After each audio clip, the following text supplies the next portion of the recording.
Hello, good citizens. It's me, once again, Inverted Penis, back again with some rumors that I totally didn't make up. I know I've been wrong 100% of the time, except when I read it off Reddit and then say I got it from my inside sources.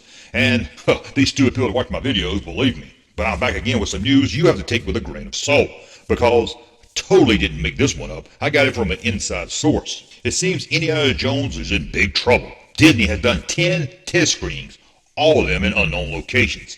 I have learned that a lot of people find the new movie, how can I say this?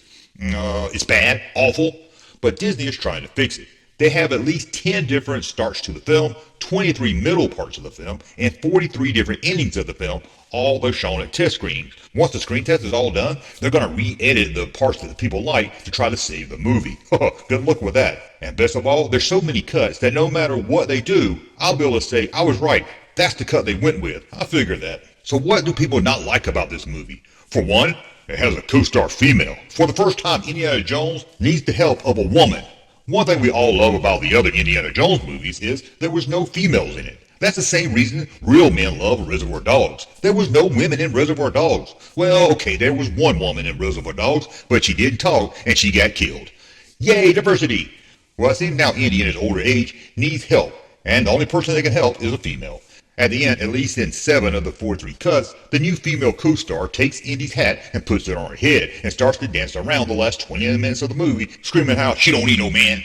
One of the cuts, she even goes into the warehouse that holds the lost ark. She takes it and then rehides it so she can find it, showing the world again she don't need no man. In fact, this sets up a whole montage of her going around the stuff Indy found in the past movies and re-hiding it so her and her female colleagues can find it because they don't need no man. Also, in one of the cuts, Indy's only in the movie about 23 seconds. He comes in at the start and says how he can't find anything because it's too hard and he's old and it needs to be found by a woman so the world can see women can be archaeologists also. And so he calls up the toothpick-looking lady, and for the rest of the time, she's in the film looking for the treasure. In fact, the title working movie is not Indiana Jones in the Search for a World Without Men. But I hear they're going to retitle it to Lady Indiana Jones in the Search for the Patriarchy. Fans of Temple of Doom will also be let down to find out Short Round is back. But get this, he's not a kid anymore. And that's not the worst part, because it's 2022, guess what? He's now Vietnamese. That doesn't sound bad, I don't know what does. Also, in one cut of the film, the whole movie is about time travel. That's right, Indiana Jones goes back in time to learn that the world would have been better if it was ran by women. He then fixes the past to make the future right.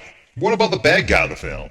Well, as you would know, he's a white man, American white man. He's out to find the demon of the lost cul-de-sac. It's an old legend that says if anyone finds it, the patriarchy will rule the land for 1,000 years. And also, all women and non-whites will disappear. It's up to Indy's co-star, that toothpick lady, to find it before he does. If she finds it, the women will rule the land for 1,000 years, and there will be no war, no crime, no poverty, no starvation, and all white men will be dead, and their bodies hung up in the town square for all the women and the minorities to laugh at.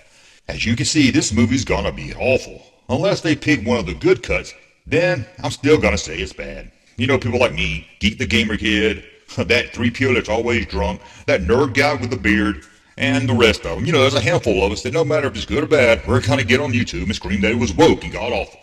Well, this is Inverted Penis giving you some real fake news that I made up that the mainstream media would never tell you. Thank you for watching. Can you believe people actually fall for this shit? Hey, Junkman channel popping though.